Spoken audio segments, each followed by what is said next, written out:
వరద సహాయక చర్యల్లో అపశృతి చోటు చేసుకుంది. వరద సహాయక చర్యల్లో భాగంగా లంక గ్రామాలకు పంచాయతీ సిబ్బంది నీళ్ల ప్యాకెట్లను తరలిస్తుండగా పడవ బోల్తా పడింది. ఈ ఘటన అంబేద్కర్ కోనసీమ జిల్లా ఉడిముడి లంక వద్ద జరిగింది. ఈ ప్రమాదంలో లైఫ్ జాకెట్లు ధరించిన 5గురు సురక్షితంగా నది నుండి బయటకు రాగా తెదలవాడ విజయకుమార్ అనే యువకుడు గల్లంతయ్యాడు. ప్రస్తుతం గల్లంతైన విజయకుమార్ కోసం పోలీసులు, రెవెన్యూ అధికారులు, ఇతర అధికార యంత్రాంగం స్థానికుల సహాయంతో ఇంజన్ బోట్లతో గాలింపు చర్యలు చేపట్టారు.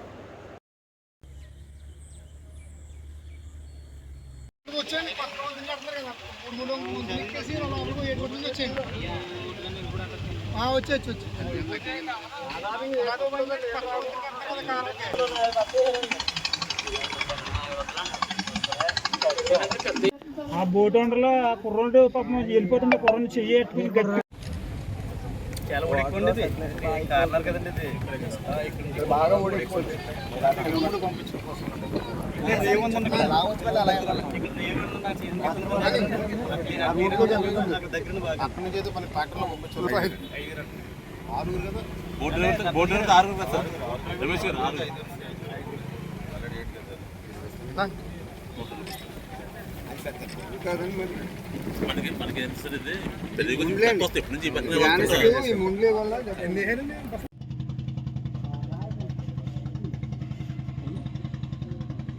వంద బత్తలు వాటర్ బత్తలు వేసుకుని బయలుదేరామండి. మేము బయలుదేరిన తర్వాత ఊడుగుండి నుంచి బయలుదేరి అదరికి వచ్చేయమండి. ఒడ్డు పక్క వచ్చేనాడికి సుడి తిరిగిందండి. సుడి తిరిగినప్పటికి 5గురు ఒకసారి నా దగ్గర పరిగెట్టుకు వచ్చేయారండి. అందరూ అడిపోరండి కోట్ల అందరూ. అలా అందరూ అడిపోరండి. నేను లైఫ్ జాకెట్ వేసి దూకైతే కుర్రోడు లైఫ్ జాకెట్ ఊడిపోయిందండి. అది ఆ కుర్రోడు నెట్టుకుని ఒడ్డు పక్క తీసుకెళ్ళండి. బోట్ని వదిలేనండి. బోటు మునిగిపోయిందండి. అంతేనండి. అందరూ ఎంతమంది ఉన్నారు బోట్? నాతో 5గురండి. ఓకే, అబ్బాయి కనపడతలేదు. అంతేనండి. నా పేరు కులరాంబాబు అండి, ఫిషర్మెన్ సొసైటీ ప్రెసిడెంట్. నేను మాది ఇక్కడ నావలు తిరుగుతున్నాయి. 3 రేవులు అయితే నాటునావ ఒకటిని, ఇంజిన్ బోట్ ఒకటిని, పెదపూడిలో 4 బోట్ల దాకా తిరుగుతున్నాయండి.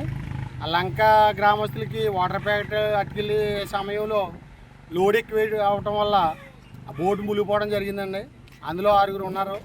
6గురిలో ఒక అతను గల్లంతయ్యాడు. మా ఊడిముడి వాస్తవుడే కుర్రడు, పంచాయతీలో పనిచేస్తాడు. 5గురిని కూడా 3 రేవులో తీయడం జరిగింది. మా నాటునామ వేసుకెళ్ళి అది వాళ్ళని సురక్షితంగా బోట్లకి మళ్ళీ ఆ పెదపూడి నుంచి వచ్చిన బోట్ల మీదకి ట్రాన్స్ఫర్ చేసి వాళ్ళని పంపించడం జరిగింది సార్.